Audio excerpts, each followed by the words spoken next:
Bienvenidos una semana más a nuestro paseo, que al igual que la semana pasada no va a ser ni sentimental, ni afectivo, ni nostálgico, va a ser histórico, de la mano de este gran artista que tenemos en Huelva, que es Juan Carlos Castro y Crespo, por su madre. Tu madre, que yo la trataba mucho, Alejandra, ¿se llama? Alejandra Crespo Ibáñez.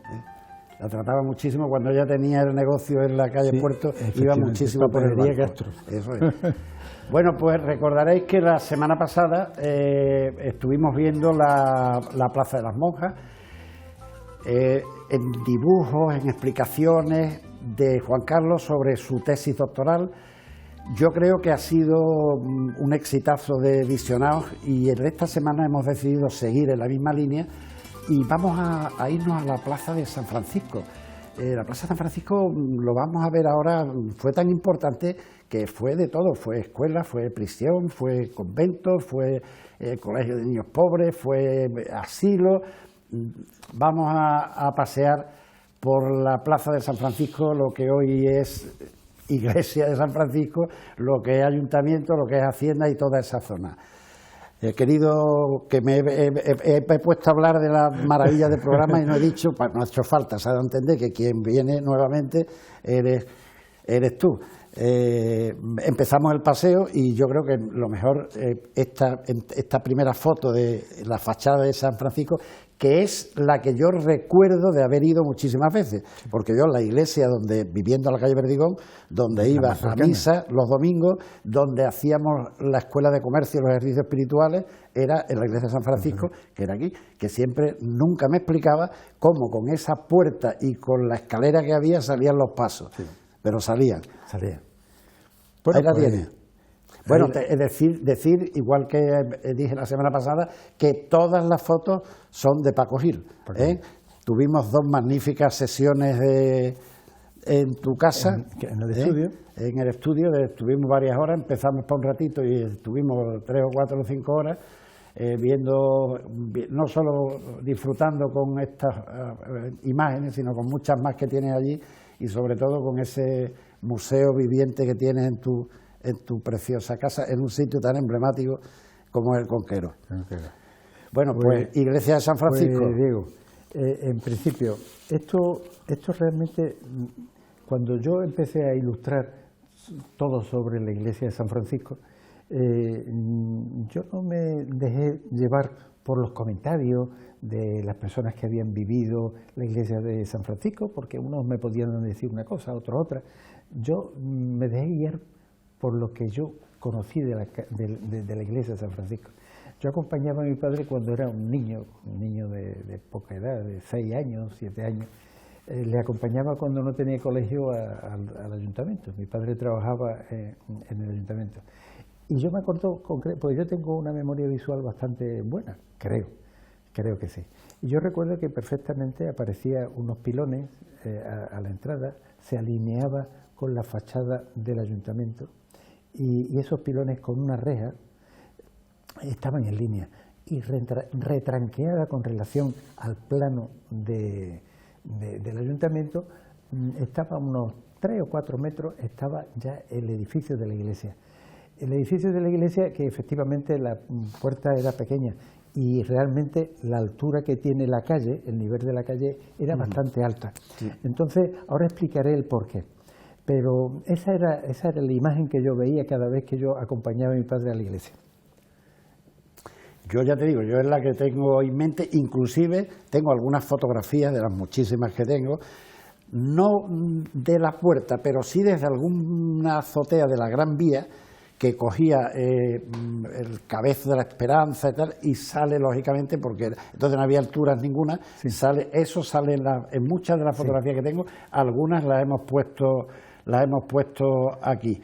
El Cabildo compra casa en la calle Hornos, sí. después calle San Francisco. Correcto. Y esa zona, este barrio era el barrio marinero de Huelva. Efectivamente, el barrio asignado lógicamente, este fue la última orden que llegó a Huelva, concretamente los franciscanos. Llega a Huelva con pocos recursos como es lógico, como casi todas las órdenes. Hay que tener en cuenta que muchas personas no saben que las órdenes religiosas que aparecían en las ciudades vivían de la mendicidad. La ciudad era más importante cuanto más órdenes religiosas estaban viviendo y estaban habitando en esa ciudad. Huelva tuvo realmente, la primera fue los mínimos y los franciscanos, y luego tuvo lógicamente las madres agustinas, por ejemplo, la otra, ¿no? Y concretamente esta se le da el carácter de parroquia, iglesia y conventual de San Francisco como convento de los marineros, por estar muy próxima a las calles medio, a lo que sería luego posteriormente el Brasil Chico. Sí, ahora hablaremos de eso. Ahora vamos a ver algo de eso, porque tú me has dado material marinero aquí. Sí. Ahora veremos algo de eso. Y entonces, ya os digo, fijaros que la iglesia concretamente ahora mismo está a ras de una superficie horizontal. Vamos a ver otra imagen. Pues sí, podemos pasar la imagen, porque el problema que planteaba estar a ras eran los cabezos. Efectivamente, fijaros un momentito que esto supuestamente está recién construido, siglo XVII. Ahí aparecen las filas de frailes, este era el portalón de entrada, y a la izquierda aparecen una especie de elementos anexos al muro de la izquierda, que eran las capillas. ¿Capillas? ¿Qué son las capillas? Pues las capillas eran de alguna forma los panteones de la gente rica del barrio, que pagaban esa estructura y además pagaban una cuota anual por tener los servicios de los frailes. La mantenían limpia, la tenían preparada, la encendían, la hacían una misa todos los días, en fin, etcétera, etcétera. Pero fijaros esa correspondencia que tiene la ciudad siempre con los cabezos. Esos cabezos que están a la izquierda, cuando llovía, la erosión a través de los años y de los siglos se va erosionando y va bajando hasta que entierran a 1 metro prácticamente la altura de la iglesia de San Francisco. ¿Por qué decía yo que os fijarais? Porque realmente esa iglesia, como está ahora, los frailes entraban a ras del suelo, entraban directamente al atrio que es la entrada de la iglesia de San Francisco. Pero ya veremos cómo para acceder a la iglesia, cuando pasan los siglos, había que bajar primero unos escalones desde los pilones donde estaba la valla, había que bajar 3 o 4 escalones. Esos 3 o 4 escalones equivaldrían a 1 metro. Pues ese metro lo había ganado la sedimentación del cabezo al pasar por la capilla. Bueno, pues podemos pasar la imagen. Fijaros, ese es visto desde la calle Palo se ha estrechado al construir las capillas. Fijaros cómo se ha estrechado la calle Palo. Se ha estrechado hasta el punto que por ahí no pasaría ni coche, sí, ¿no? Una moto, una bicicleta. Tampoco había muchas motos entonces. Efectivamente. Y sin embargo, fijaros, esta es la parte trasera, la cabecera, que se llama la cabecera de la iglesia.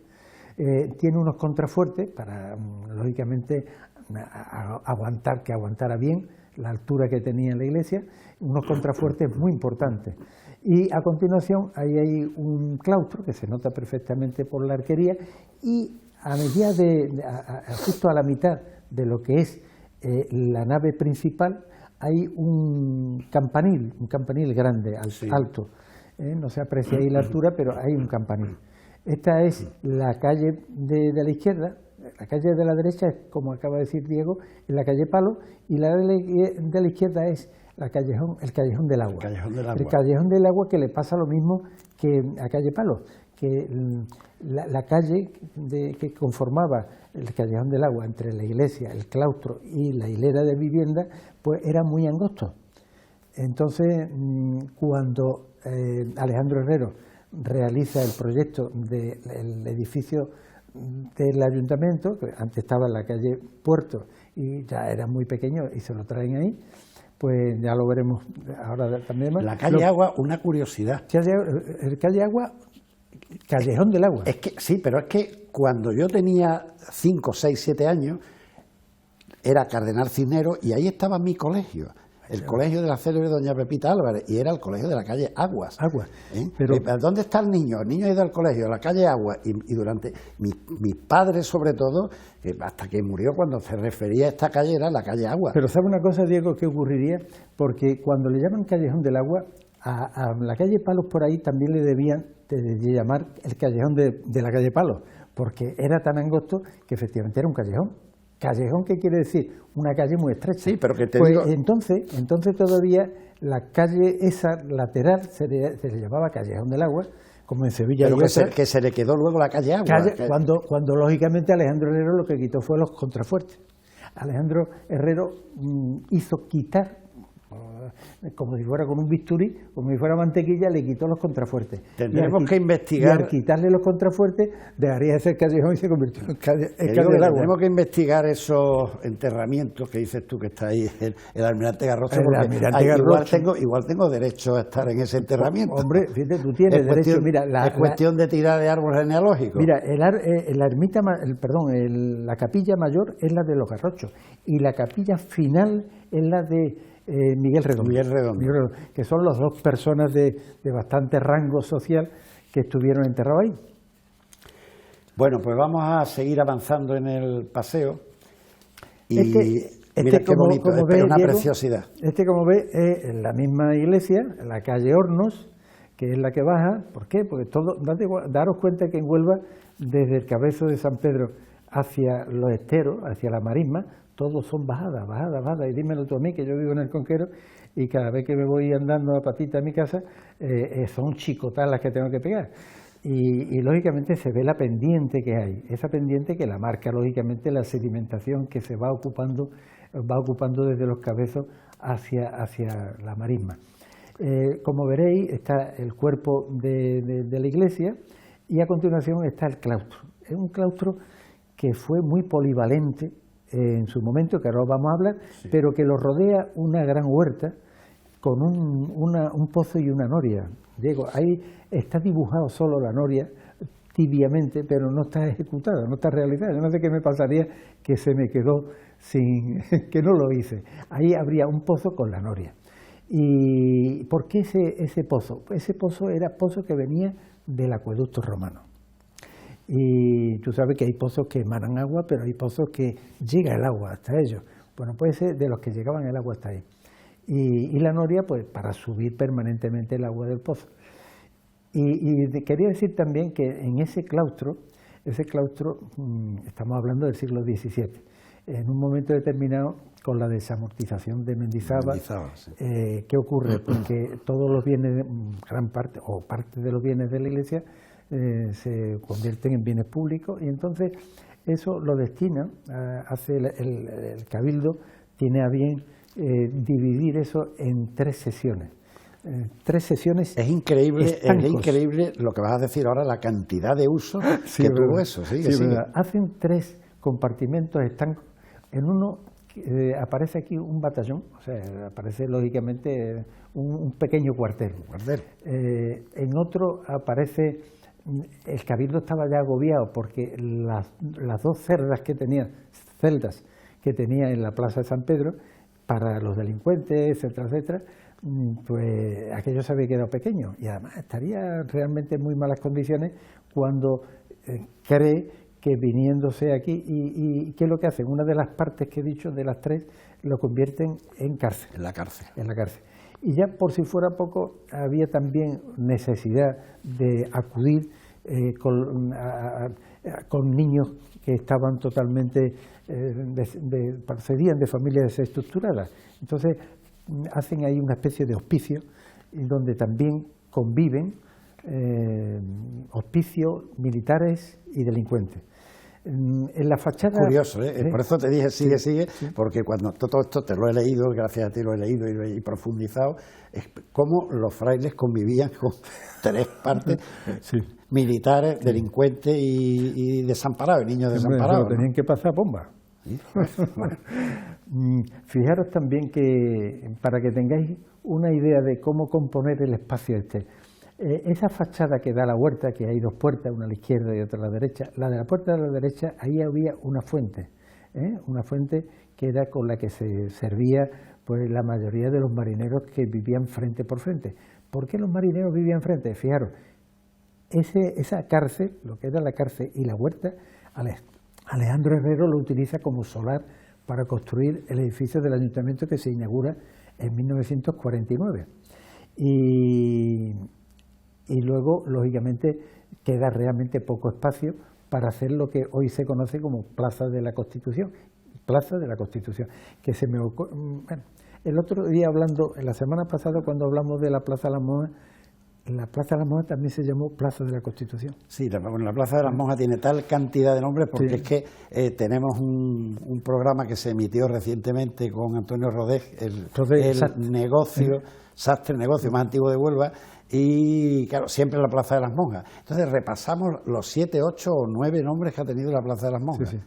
Pues nada, ya sabéis que ahí está, en las primeras hileras que se ven en la huerta, las primeras hileras eran los jardines, lo que es Plaza de la Constitución, y frente está el edificio eternamente en construcción o ruinoso que conforma pues ese espacio de la Plaza de la Constitución, que era antiguamente, cuando todavía estaba el claustro con la cárcel, la iglesia de San Francisco, como está hasta ahora, etcétera, etcétera, pues esa fachada era de marineros que ahora lo veremos. Curiosamente, fíjate Diego, cómo se tira ese edificio de la Plaza de San Francisco, se tira los contrafuertes y se construye un edificio que lo llevaban los jesuitas, que es el edificio que está en la calle Palos.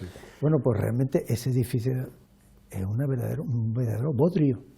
Un verdadero bodrio. Ahí está cerrado, hay 4 cosas, no sé, de Boy Scout, de algo de mandar. Un verdadero bodrio. Mira, una cosita casi de última, porque hace muy poco coincidí casualmente con Antonio López, con el arquitecto, con nuestro amigo, en una magnífica exposición que recomiendo que vayáis todos a verlo en el museo, sobre los ídolos. Recomiendo a todo el mundo que vaya. Coincidimos los dos y digo, Antonio, ¿qué pasa con lo de Hacienda? Y dice, mira Diego, lo de Hacienda tenemos que esperar a que llegue el verano, porque es que no es que haya agua debajo, es que se viene filtrando de la lluvia y de los cabezos. Lentamente se viene filtrando, tenemos que esperar que no haya lluvias, que esté seco, para poder acometer esa subida de poner una zona alta donde esté en seco. O sea, que no es que esté parado porque el agua se saca, sino que es que el agua no para de bajar. Es que daos cuenta que el cabezo, cuando yo hablo del acueducto romano que hay en las entrañas del Conquero, yo siempre hablo de que el cabezo es una gran esponja llena de agua. Sí, y él me lo explicó, dice, Diego, si nosotros somos los primeros que tenemos interés en que esto avance, pero que hasta que esto no esté seco, y no es cuestión de decir, saca el agua, porque es que está continuamente manando agua, claro, hasta que llegue un momento que dejen la lluvia, que esto se quede seco y entonces podamos empezar a actuar. Mira, me ha dado ocasión esto para hacer público lo que Antonio López, que es el arquitecto, o uno de los arquitectos que llevan el tema, que además, Antonio, me lo presentaste en una exposición tuya hace muchos años, y luego fue él el que hizo la Fuente de las Naciones, junto con Pepe Suárez. Pepe Suárez, su padre, yo no sé si el hijo también se llama Pepe Suárez, creo que sí, no lo sé. Bueno, pues pasamos entonces de fotos. Fijaros, aquello es, la parte superior es donde os decía que estaba la fuente, o sea, al fondo se ve parte del claustro, eso es la cárcel, he puesto una reja típicamente de cárcel para identificarla, está esa fuente y la fachada de frente es esa calle que he puesto una barca. En la fachada de esa casa he puesto y unos toldos. Los toldos, como yo digo, son las velas latinas o cuadras que tenían en sus barcas, que ya estaban muy pasadas y las solían colocar en la fachada para que, lógicamente, la estación veraniega no azotara tanto calor. Así que esos fueron la primera Huelva entoldada, con lona de las embarcaciones de Huelva. Es curioso, yo como he nacido a 100 metros de ahí, claro, a mí me llamaba la atención mucho, y lo he comentado ya otras veces, cuando iba al colegio, que estaba en la calle Agua, y estaban haciendo el edificio de Hacienda, cómo no paraban de sacar agua. Yo con 5 o 6 años, yo decía, pero bueno, si el agua está lejísimo de aquí, ¿cómo sacan agua de aquí? Sin imaginar, sin saber, sin conocer, que es que allí había estado el puerto. Y de hecho hay una cosa que yo he comentado aquí un par de veces, la leyenda del perro, de la cruz, del perro negro de la cruz. Calle en medio. De la calle en medio. Y he sacado fotos de la cruz, de la leyenda que los marineros iban a rezar antes de salir a la cruz, y que si había luna llena y el perro célebre ladraba no salían, porque era síntoma de que iba a pasar algo mal. Bueno, las leyendas todas tienen algún fondo de verdad, es la leyenda del perro negro. De superstición, claro. Esto estaba en la calle en medio, casi a la altura del Brasil grande. Es más, en uno de los programas tengo hasta los nombres de quién era la casa y quién se cree que tiene esa cruz.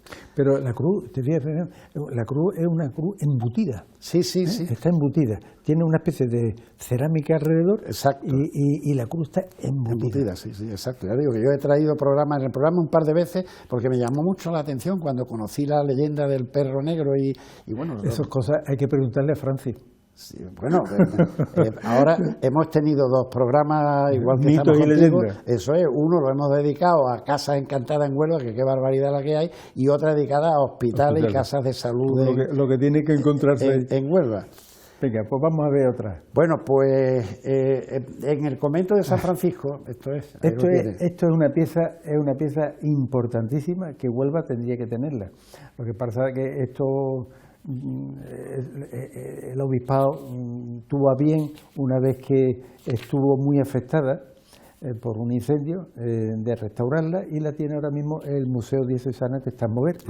Yo creo que los franciscanos que en Moguer tiene, lógicamente no sé si una central allí, no sé cómo se llama eso, pero los franciscanos que venían a Huelva tenían mucha vinculación con Moguer. Entonces, esto es de Martínez Montañés, nada más y nada menos, para que mucha gente desconocen. Escuchar hablar de Martínez Montañés seguro que todo el mundo, pero si yo os digo que esto era el que hizo la talla del Cristo del crucificado. Si bajamos la imagen, la veremos que se trató de restaurar, ¿no? ¿Podemos bajar No, es que esa es la restauración, no es que se trató, sino es que restaurar no es que aparezca de nuevo lo que había, sino lo que estaba quemado se dejó en terracota. Ahí tenemos debajo. Lo que te quería decir que este señor es el escultor, el que hizo la talla del Gran Poder de Sevilla, mundialmente conocido, ¿no? Bueno, pues esto es un alto relieve, no es un bajo relieve. Un bajo relieve es cuando el relieve es muy reducido, pero un alto relieve es cuando ahí aparece una imagen de uno de los, porque esto es un Belén.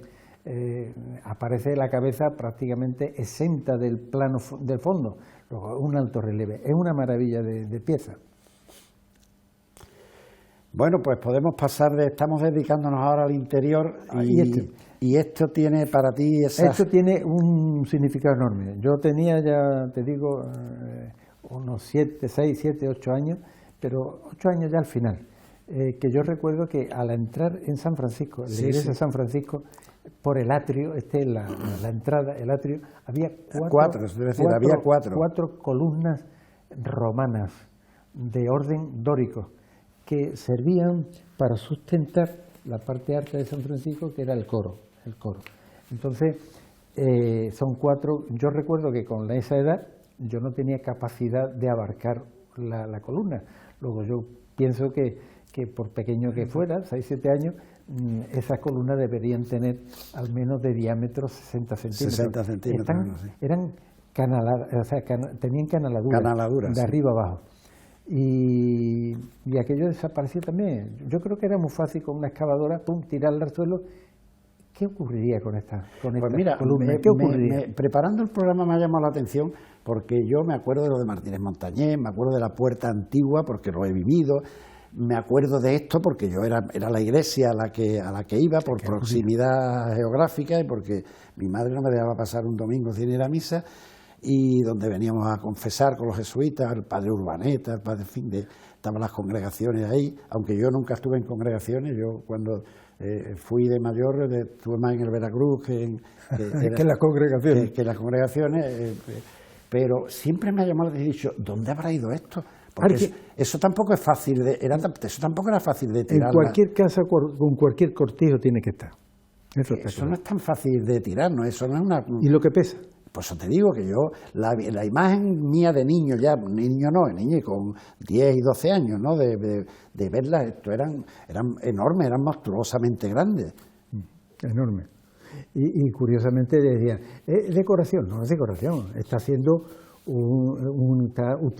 está utilizándose como soporte del coro de arriba de San Francisco. O sea que... Es curiosa la historia que tiene la iglesia de San Francisco, vinculado a Miguel Redondo, vinculado a los Garrochos. Claro. Cuando los Garrochos, es que vinculamos esto con el Palacio de los Garrochos, cuando salían a la costa con... a batallar con los moros, como decían ellos. Y leo cosas de que a veces entraban en la iglesia con la cabeza de algún sarraceno puesta, pinchada en... Para que la gente como si fuera un jíbaro, vamos. Con el barco, la galeota que tenían ellos, con la que salían era una nao, eso es, a combatir a los... Era una nao, a combatir a los piratas. Daba seguridad a la costa de Huelva. Sí. Sí.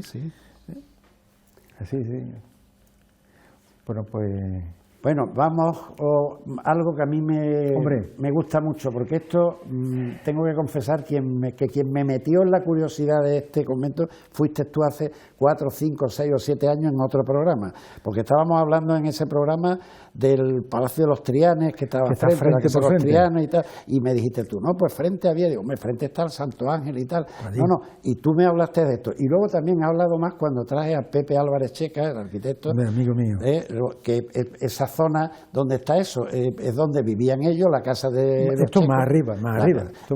Y tú me descubriste el convento de Mínimo, y Pepe me descubrió el teatro principal. Tanto es así que me ha aportado fotos, y el programa que vino Pepe salen fotografías de ese teatro, para mí absolutamente desconocido, y él me dice, ¿te acuerdas dónde estaba el almacén de arcos que metía la vez? Pues ahí estaba el teatro. Sí, pues efectivamente.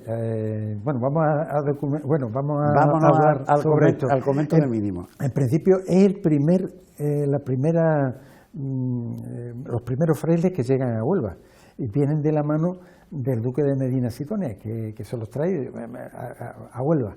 Y él compra, el duque de Medina Sidonia, yo no sé de qué manera, conociendo Huelva, o saldría poco por Huelva, compra unas casas muy cerca del puerto, de la calle Puerto Baja, con lo cual evidentemente las marismas, con aquel suelo pantanoso, aquello estaba abocado a terminar realmente mal, como así terminó, porque a los 2 años de iniciarse esta congregación aquí en Huelva, pues resulta que se tienen que marchar, compran otras casas donde estaba frente a la comandancia de la Guardia Civil, a la mitad de la calle Puerto, y entonces cuando hacen esto, hacen este elemento que termina en un ángulo arriba, a la izquierda, eso es la iglesia, aquello que se ve allí, el tejado, es el claustro.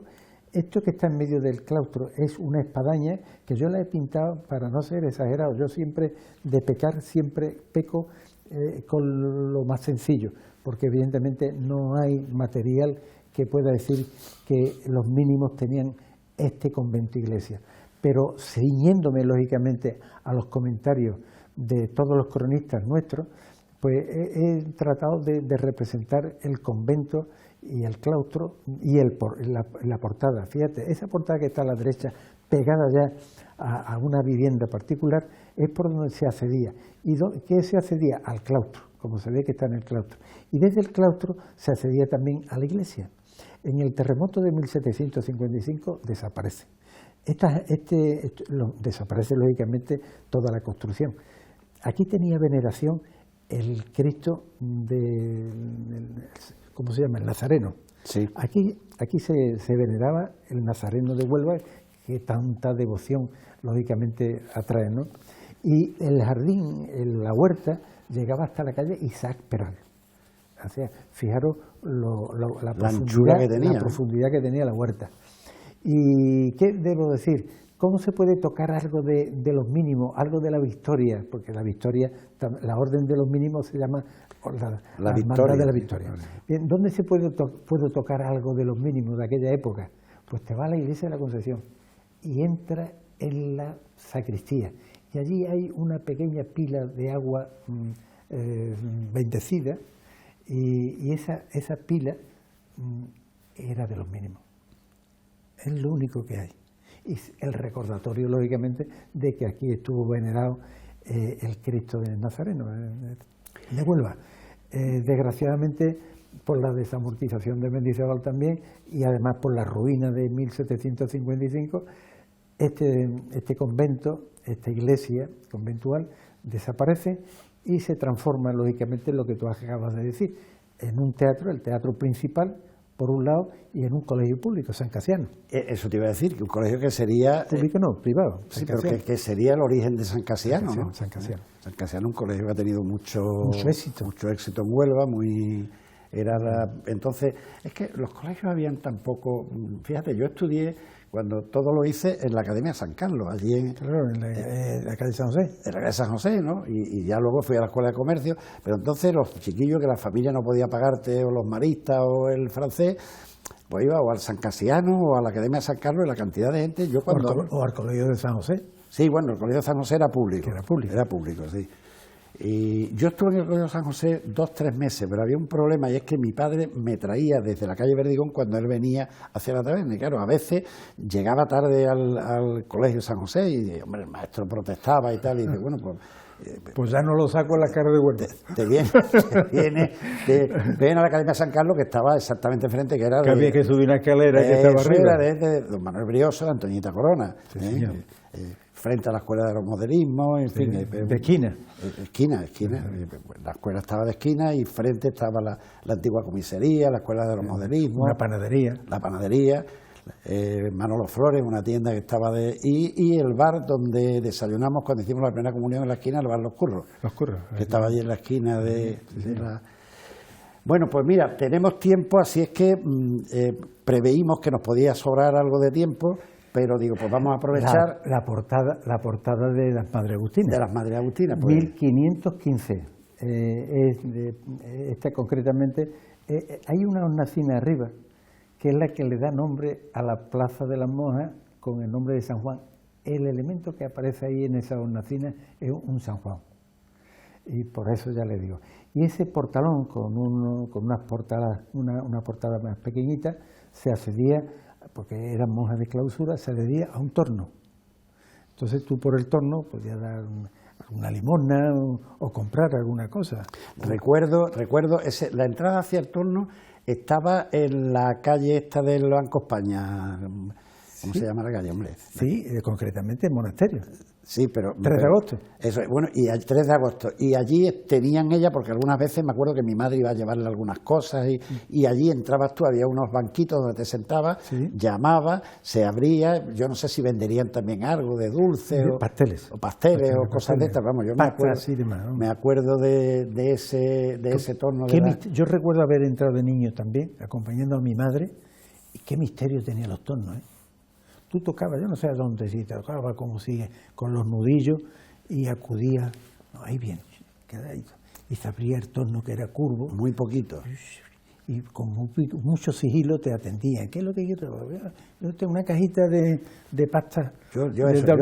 Y eso, tú entrabas y había 2 bancos nos sentábamos la gente a esperar, y el torno frente, que efectivamente, como tú bien dices, tenía un aire de misterio, y el silencio que había, no podían hablar, no podían...